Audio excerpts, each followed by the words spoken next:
મારું નામ ઝાલા દીપાલીબા રામદેવ છે। હું એંજાર ગામથી છું। હું અહીંયા 2 વર્ષથી ભણું છું, અભ્યાસ કરું છું।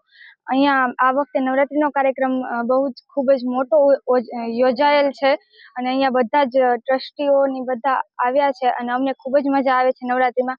અને તલવાર રાસ પણ કર્યો છે અને આ પહેલા તલવાર રાસમાં કેટલા દીકરીઓ જયપુરને ગયા હતા, અહીંયા ઇનામ ને એ બધું લઈને આવ્યા હતા। અને તલવાર રાસ આપણી પહેલાની પરંપરા જ છે, એટલે આપણે તલવાર રાસ શીખવી જોઈએ। અહીંયા અમને ખૂબ જ મજા આવે છે હોસ્ટેલમાં રહીને। Satubha Zala, assistant managing trustee, Akhil Gujarat Rajput Yuva Sangh. અમારે અહીંયા છેલ્લા કોરોનાથી અમે અહીંયા દીકરીનું જે નવરાત્રી મહોત્સવનું આયોજન ચાલુ કરેલ છે। અહીંયા ફક્ત નવરાત્રી પૂરેપૂરી માતાજીના નવદુર્ગાની જે આરાધના 9 દિવસ કરવામાં આવે છે, ત્યાં માતાજીનો અખંડ દીવો કરવામાં આવે છે, માતાજીના ધૂપ દીપ અને અહીંયા ટોટલ પ્રાચીન અર્વાચીન ગરબા સિવાય કોઈ પણ જાતની પિક્ચરની ધૂમ અમે વગાડતા નથી। એક પણ દીકરી બા કે કોઈ બહેનો અહીંયા ચપ્પલ પહેરીને ગરબા પણ ગાઈ શકતા નથી। ટૂંકમાં માતાજીની પૂરેપૂરી મર્યાદા અમાન્ય રાખી અને 6 મહિનામાં જે નવરાત્રી ઉત્સવ અહીંયા ઉજવવામાં આવે છે અખિલ ગુજરાત રાજપૂત યુવા સંઘ તરફથી।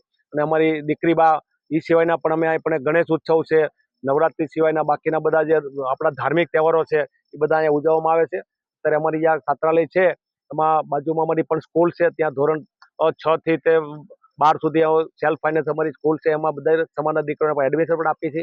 અમારી છાત્રાલયમાં પણ અત્યારે 150-250 દીકરીઓ પણ અભ્યાસ કરે છે અને અહીંયા ટોટલી રાજપૂત સંસ્કૃતિના સંસ્કાર અને એનું મર્યાદાની ચિંતન અને જતન કરવાની બધી જે તાલીમ આપવામાં આવે છે અને જે મર્યાદા ખાસ જળવાઈ રહે અને રાષ્ટ્રભક્તિના જે શિક્ષણ આપી અને આ સંસ્થા એક રાષ્ટ્ર સેવાનું પણ કાર્ય કરી રહી છે। જય માતાજી, મારું નામ સોલંકી ઉર્વશીબા છે। હું અહીંયા અમારી નવરાત્રી આ વર્ષે અમારે નવરાત્રીનો સરસ ઉત્સવ કરવામાં આવ્યો છે। આ નવરાત્રીમાં અમે કોઈ પણ જાતના બીજા કોઈ પણ સોંગ ને એવું નથી વગાડતું, માતાજીના ગરબા જ વગાડવામાં આવે છે। એમાં સંસ્કૃતિ તલવાર રાસ કરવામાં આવે છે, આપણી વિવિધતા જાળવી રાખીએ છીએ। અમે માતાજીની અહીંયા આગળ માંડવી મૂકેલી છે, તો અમે કોઈ પણ ચંપલ પહેરીને ગરબા નથી ગાતા, અમે અમારી સંસ્કૃતિ જાળવીને જ ગરબા ગાઈએ છીએ। અહીંયા આગળ અમે પહેરવેશ અમારું સાડી છે, ચણિયાચોળી છે, મારવાડી છે, અમે એવી જ રીતે જ પહેરવેશ પહેરીએ છીએ। અમે બીજા કોઈ પણ પહેરવેશ પહેરતા નથી। અમારી સંસ્કૃતિ આ છે। અને માતાજીના પર્વમાં અમે જ્યારે ગરબા રમે છે ત્યારે અમને એટલું ઓલું થાય છે કે ના, અમને તો બહુ જ ઉત્સાહ આવે છે ને। આ વર્ષે તો એટલી સરસ નવરાત્રી કરવામાં આવી છે ને કે બહુ સરસ નવરાત્રી કરવામાં આવી છે। અસ્તુ, જય માતાજી।